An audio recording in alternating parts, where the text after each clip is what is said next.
Que tal um delicioso biscoito de castanha do Pará? É super fácil e rápido de fazer. E o melhor de tudo é que derrete na boca. Imagina só com um cafezinho. Comece triturando 200 gramas de castanha do Pará.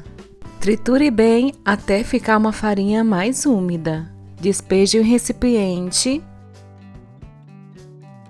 Despeje 200 gramas de amido de milho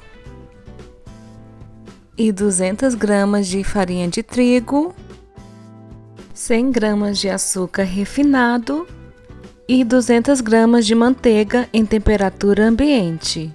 Com as mãos mesmo, vá misturando a massa até ficar tudo bem misturado. Após misturar tudo muito bem, se ainda ficar uma massa mais seca, adicione mais manteiga, aos poucos. No caso, eu usei mais 50 gramas e misturei novamente. Esse é o ponto da massa, quando não está grudando nas mãos e está tudo bem homogêneo, e no ponto de fazer bolinhas, que quando você aperta na mão, não rache e nem fique espedaçando. Faça bolinhas de tamanhos iguais e vá colocando em uma forma com distância entre elas, pois ainda irá crescer. Faça isso com toda a massa, até acabar. Em seguida, com o auxílio de um garfo, vá apertando todas as bolinhas, mas não muito, o suficiente para achatá-las. Leve para assar em forno pré-aquecido a 180 graus, por 25 a 30 minutos, ou até ficar com a base bem dourada.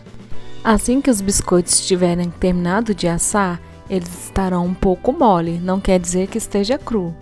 Apenas espere esfriar e espalhe um pouco de açúcar refinado por cima.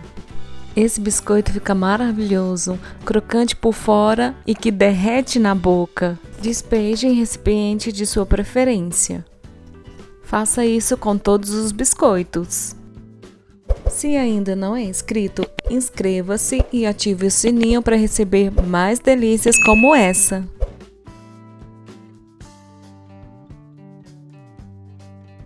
Esses biscoitos vai muito bem com um cappuccino ou um cafezinho. Além de deliciosos, fica um charme para você que tem aquele cantinho do café. Ou também um sucesso em vendas. Gostou? Então deixa seu like e comenta aqui embaixo para eu saber que posso trazer mais delícias como essa. Obrigado por assistir e até mais!